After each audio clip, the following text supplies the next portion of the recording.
This meeting is being They're important recorded. guys. The rookies are important, absolutely. You know, I didn't skip them on purpose. Definitely. Absolutely. As I have mentioned before, this is a live edition of Spoken Truth. And right now we have not so much of a tight ball game. I mean, it's not terrible, but it is the fourth quarter of the Atlanta Hawks and Milwaukee Bucks, a matchup with number 7 and 8 with the opportunity to be the seventh seed in the Eastern Conference. Chaz, what are you seeing right now from the Miami Heat of why are they in this hole? I know at the beginning of the fourth quarter, it was a 24-point deficit, and they cut it down to 13 beginning in the fourth. What are you seeing from this team, and what are they lacking against this Atlanta Hawks team? Because previously we've seen the Atlanta Hawks, be completely dismantled against Miami the last 2 years. So what are we seeing different in this go around for this player? Yeah, I think the Hawks, or I'm sorry, the Heat just got off to a really slow start. They were like 2 of 7 from or 2 of 12, I think, from the field to start the game. Just came out real sluggish. Nobody was really being aggressive in the opening minutes besides Jimmy Butler. And even he missed like 3 layups in that first half. So it just seemed like the team was kind of off. Bam Adebayo was scoreless in that first quarter, so it kind of took him a while to get going. They were down double digits at the half. They're now down 9 with 9 minutes to go, so they're still in this game. But it's just going to be hard I feel like for them to come back because there's such a lack of talent on that scoring talent on that team, I should say. They rely so much on guys like Tyler Hero and Max Strus and Gabe Vincent, and those are solid players, but you really only can count on one of those guys day in and day out. And Bam Adebayo hasn't had a great game tonight. Kyle Lowry still 8 points. Yeah, Kyle Lowry is still dealing with that knee injury. He's also not the same player he was. So I don't know, like they're a good team on some nights because they can grind you out, they can get to the line, one of the best free throw shooting teams in the league, one of the best defensive teams in the league. But then there's other nights where they just can't get going offensively and they struggle to stop a team that does have a lot of scoring options. Yeah. So I don't know. I will have to give Kyle Lowry credit tonight. It looks like he does have 22, 24 now. So he's had He's a at 24 right now. yeah. So he's one of the Hero reasons. Yeah, go ahead. Tyler Hero's at 22, Butler's at 21, Bam is at 8. Yeah, so I mean, Lowry has to be one of the big reasons that they're still even within striking distance. I feel like they still have a chance, but it's just going to be hard because they, wow, Lowry just drilled another three, so he might be able to bring them all the way back down 97-91 with 7:40 to go. Mhm.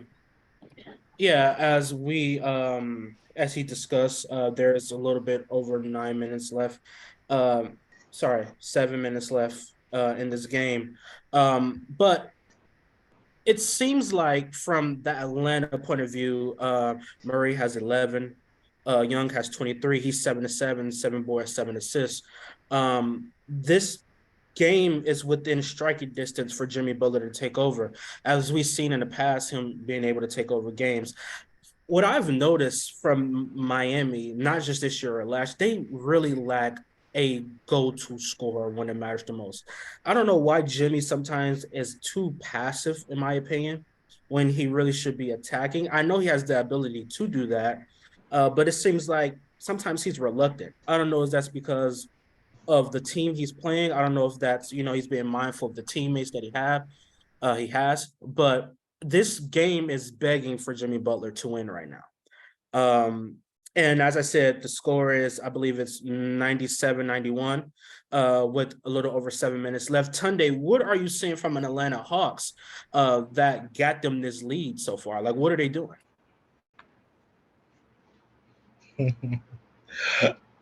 I'm not even gonna hold you. So I've been watching this game in the background while we've been talking, and all I can think of right now is, the Jimmy Kimmel show, how they have that celebs read mean tweets segment.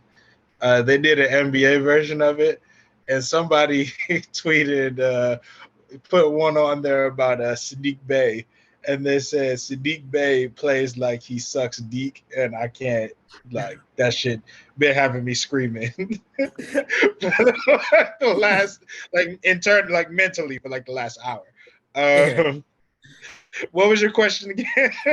What are the Hawks doing to get this lead? What are they doing? What have you seen in this game for the reason they have this lead right now? They, quite honestly, they've been dominant. They've been dominating this team from open and tap. So what have they done to get this lead, and how can they close this deal right now?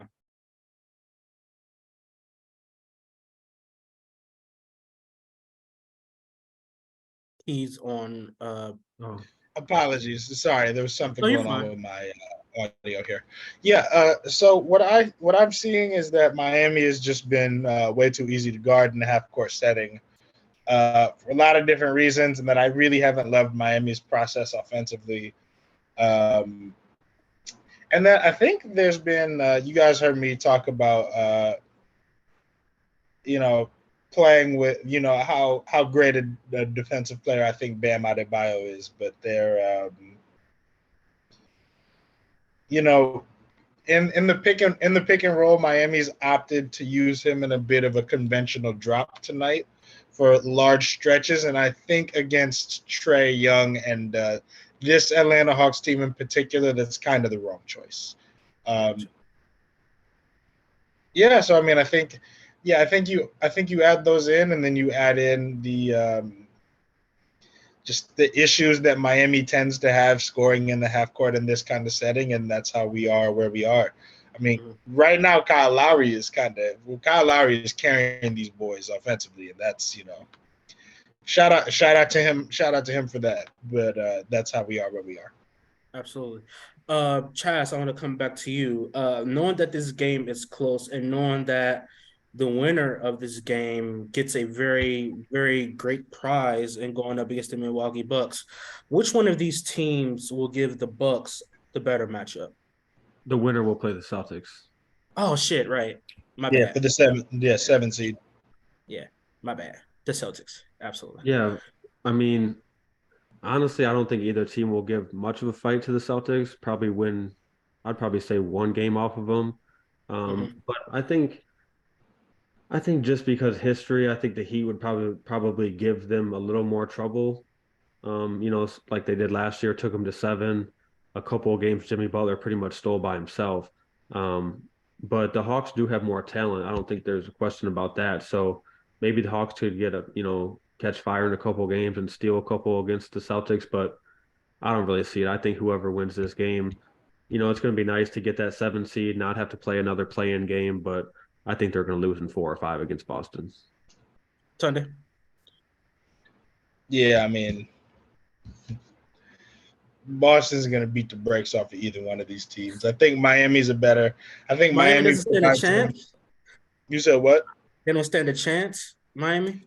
I mean, I think Miami gives them a better matchup. Uh, Miami makes it this. I think Miami definitively wins a game or two, probably a game. I don't know that Atlanta does. But like we're talking about who's going to have the right to lose to Boston. Yeah. Danny, That you think is, one of them has a chance? I honestly, Miami on paper looks very competitive. Now, I'm not saying that they're not competitive enough to beat the Celtics, but to me, they do have, I guess, the names, the star power, because eventually that's something that people want to see: Jimmy Butler, Kyle Lowry, and Jason Tatum, Jaylen Brown, whatever the case may be. So to me, they have the name on paper, the names on paper. I think they have the roster on paper, but I don't think they have enough scoring to compete with the Celtics. And unfortunately, I believe whoever comes out, and no matter who comes out, they're going to lose in 5. I'd give them a game. But this is not really a prize. Like I honestly, I would not even want to play this game to end up losing. But again, like you have another game, and that you win that game, you get the Bucks. So I mean, it's no win-win for either scenario. Yeah. But who do we have in this game? Who from the opening tap when we before we first came on? Who did you think was going to win this game, Josh? Yeah, I had been going back and forth the last couple of days, but I kind of settled on the Hawks. But I thought that if it was close down the stretch, that Jimmy Butler would probably have enough to push the Heat. So it is one that I can kind of see either way. But I definitely was leaning Hawks because I feel like they have more scoring options. They're a little bit deeper, and the guard play is just so much better. I mean, you have guys like Trae Young, DeJounte Murray, Bogdanovich, Sadiq Bey, versus guys like Gabe Vincent, Max Strus, So I mean, the Heat have good players. I think they have a better front court. Bam Adebayo is definitely the best big man on the court. But to me, the Hawks just have a little more depth. Sunday. Yeah, I mean, I Last. think I settled on Atlanta too, and I think it had a lot to do with the same reasons that you settled in on, Chaz. I would like to add that basically, based on metrics and what they say, Atlanta was one of the biggest underperformers um, this year as far as crunch time goes, and Miami was one of the biggest overperformers, which, funnily enough, actually made me think even more so that Atlanta was going to win this game. We tend to see regression to the mean with things like that, which is just a fun way of saying like that shit is not that shit isn't like predicative or like a consistent way to judge anything. It tends to just be at random. So if you've seen a trend in one direction, it's probably going to come back to the other. And I actually had the Heat winning this game, but it's crazy. Right before we got on the pod on the show, I was talking to my sister, and I'm like, Atlanta's going to win this game. Like I just had a feeling like midway towards the end of the first quarter that they were going to win this game, and I'm like, I don't know why. I mean, I probably because they were already blowing them out, but I'm like, I don't know, like in the whole debacle with Trae Young and management, and how he's up. They will talk to teams to get him traded. That whole debacle I thought was going to like kind of unravel this team a little bit, but it seems to not be an issue right now. That's another subject for another day. How management is handling that. That's just not something you do with a play-in berth on the line. That's not something that comes out like right the day of or the day after the day before. Like terrible management on that part of that team. But Josh. Yeah, sometimes stuff like that can kind of bring a team together. I feel like that's what's happening tonight. Now, usually that doesn't last very long. It's probably going to fizzle out, next round. But it seems like it's worked tonight. And I mean, you said you had a feeling those first few minutes of the game. It was no doubt that they came out with more energy, that they looked a lot more sharp in those first few minutes. And now they're kind of at the point where the game where, as Kyle Lowry drills another three, where they're at the point where they're just kind of trying to hang on. They have 5, 6 minutes left to go, up by 8, and they're just trying to get to the finish line, it seems like. Absolutely. So as of right now, we're not going to jump to any conclusions, but it looks like Atlanta will be moving on. But that's not official yet. We will let you guys know when that becomes official. So let's move on to the later game of the plans. The Timberwolves will be taking on the Los Angeles Lakers. And Chaz, I know you had a lot that you wanted to discuss about that T-Wolf situation. Let's start with that. Let's start with the little push in the back. I never met a person that pushed somebody and then go back. Like you don't want no smoke. Like let's just call it what it is. He didn't want no smoke. But like, what is your thoughts on that situation? And is the suspension warranted? I I mean, that's wasn't no push. That was yeah, he threw a It was punch. a little push. It wasn't a punch. It was a little I push. mean, It was I was a I don't think he punch. connected on it, but he threw a punch. did he? Well, I got to go back and look. But like, even if he throw a punch, you backing away yourself. That means you don't Oh want no yeah, smoke. Rudy didn't want to fight. He had a lot of frustration built up, and it seemed like it just came out. Well, he But should be. He can't pay all that money to do nothing. I agree. I He mean, averaged 15 and 12. they gave up one of the biggest packages we've seen in recent years, and he's been disappointing all season long, pretty much. And it seemed like kind of for the whole team, besides Rudy Gobert throwing a punch at Kyle Anderson, you had Jaden McDaniels punching the wall, fracturing his hand, and he's out for probably the whole year. He's definitely not going to play, in the next couple of days. And obviously, both players are out tonight. Danny, you mentioned Rudy is suspended for the one game. which I feel like the team probably feels like they have a better chance to win with him not even there. Yeah. And I don't know. I mean, it was just a weird situation overall. You go in to the final day of the regular season needing a win, going up against another team that's also in the play-in, and you have two incidents like that. And not only that, but then they actually end up winning the game. So it just seemed like a really weird day. But I mean, they kind of ended up where the spot where they wanted, to get the 8 seed, and now they don't have to win 2 games to get in. But I don't know, like going forward, it's not a good situation because you can definitely see that Rudy and his teammates don't get along. Even the way that like a guy like Torian Prince reacted to that, it kind of seemed like the whole team was kind of going up against Rudy. And I feel like it's kind of been like that for a long time, kind of behind the scenes. And it came out on Sunday for sure. Sunday. Yeah, I mean, I guess I'll just start off with agreeing with what you said at the end there, Chaz, where it seems like clearly there's some stuff going on between the team and people ain't rock with Rudy like that. There's been a lot of reports about that. Apparently, him and D'Angelo Russell didn't get along, and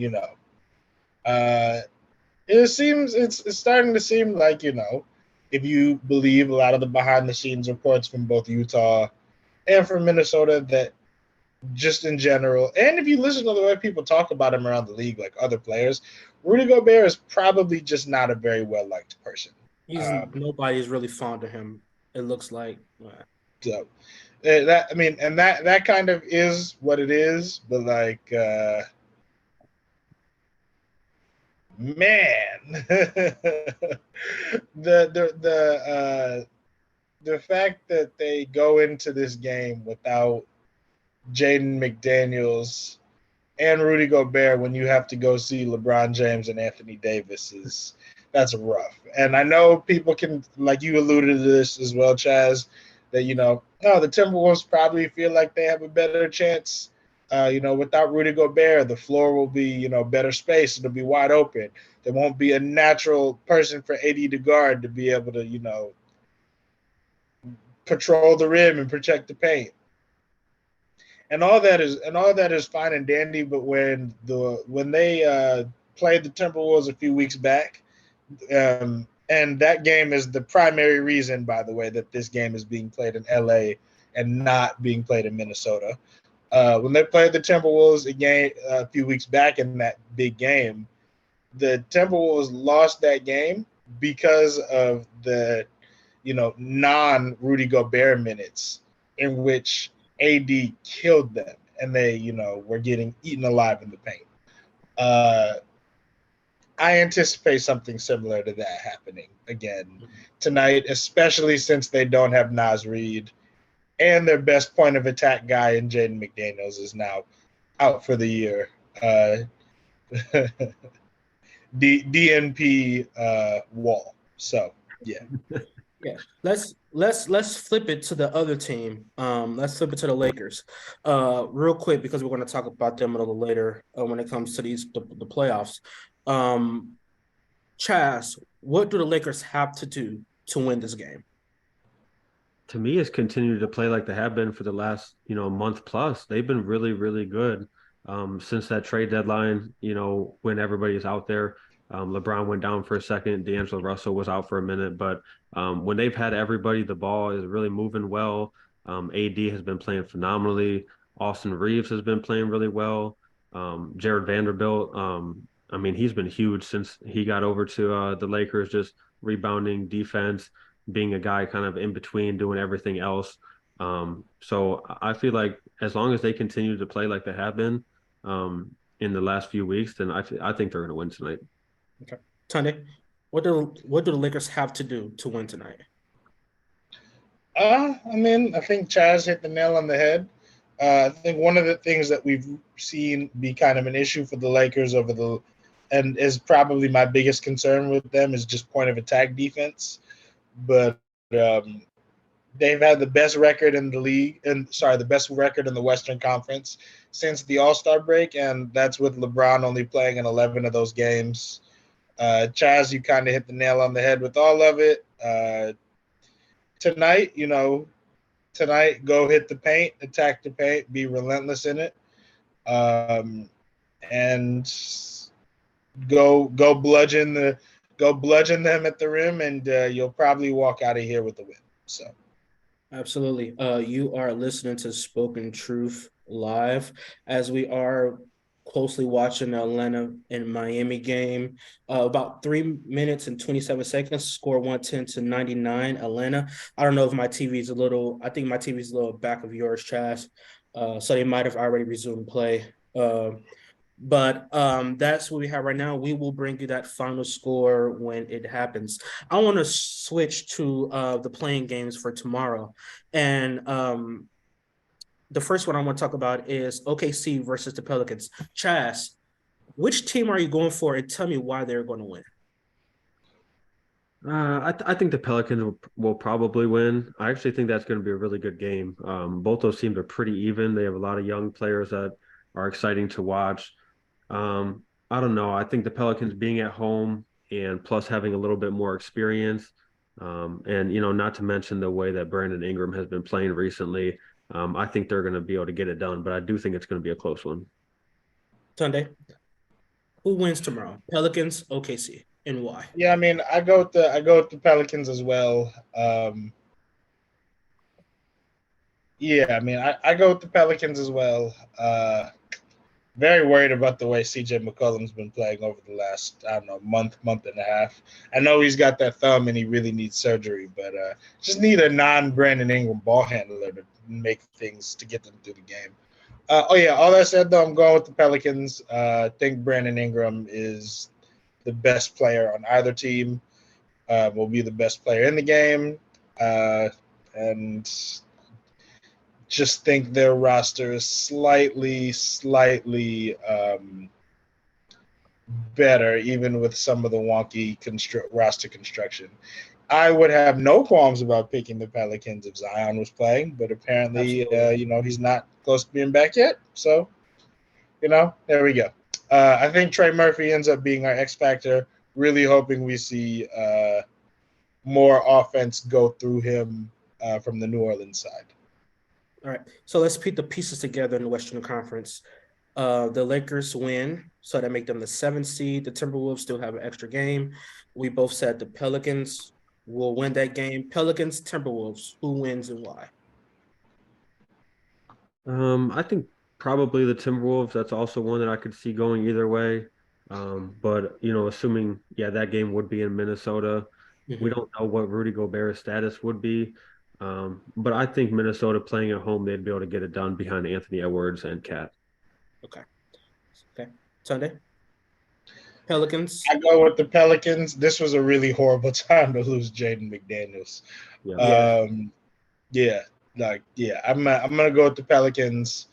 I really hope we get that matchup. That would just be so much fun. I want to see. They're probably not going to be guarding each other matched up exactly. It'll probably be Herb Jones, guarding Anthony Edwards. But I just want to that'll be one of those games where just as basketball fans, we're lucky we're going to get to, watch Brandon. We get to watch Brandon Ingram and Anthony Edwards go at it. But yeah, I like the Pelicans. I have a hard time seeing,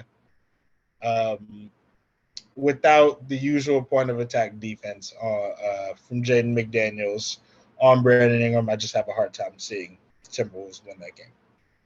All right. We're moving on to the Raptors and the Bulls. Chaz, who wins and why? 8 and 9 and 10 seed. Yeah, that's another one that I've been going back and forth on. I think I'm going to settle on the Raptors, though. I just feel like they're probably the safer pick. The Bulls do have upside where, Zach LaVine, DeMar DeRozan, where if they both go for, 25, 30 points, they have a great chance to win that game. But the Raptors operate and execute, I feel like, a little bit better, and they're a better defensive team. So plus they're playing at home. So I'm gonna side with the Raptors, but that's probably another one that I think is going to be, within 5 or 6 points. Gotcha. And before you go, Sunday, this Atlanta game and Miami game is winding down to under 2 minutes with a score of 116 to 101. Again, my TV, sorry, 114, 103. My TV's a little behind. I think Tunday's in Chaz. But this game is winding down. It looks like Atlanta will be the 7th seed and will go on to face Boston, right? Yep. I want to make sure I get that right. They will go on to face Boston. Tunday, Raptors, Bulls. Who wins and why? I'm gonna go with Team Longboy, the Raptors.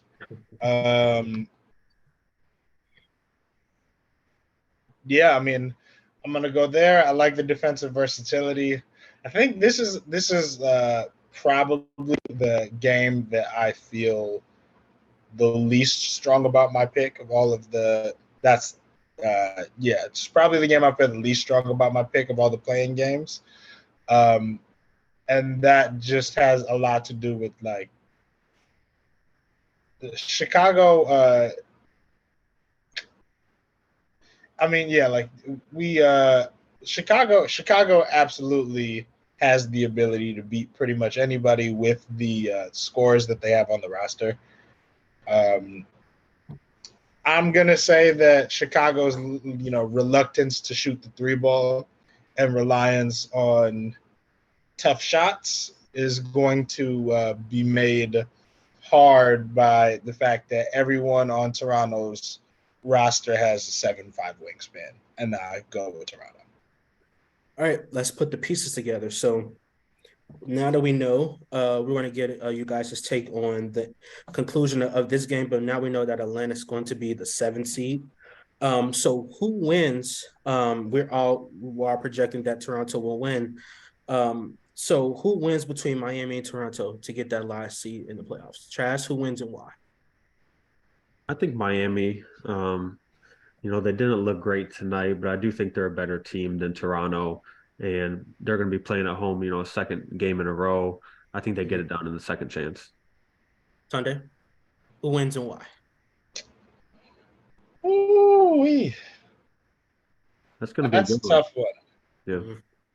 I mean, that's a tough one.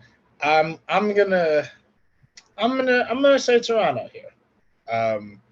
For a lot of the, I'm gonna say Toronto here. I think Toronto ends up kind of squeezing the life out of Miami defensively, and that ends up making the difference.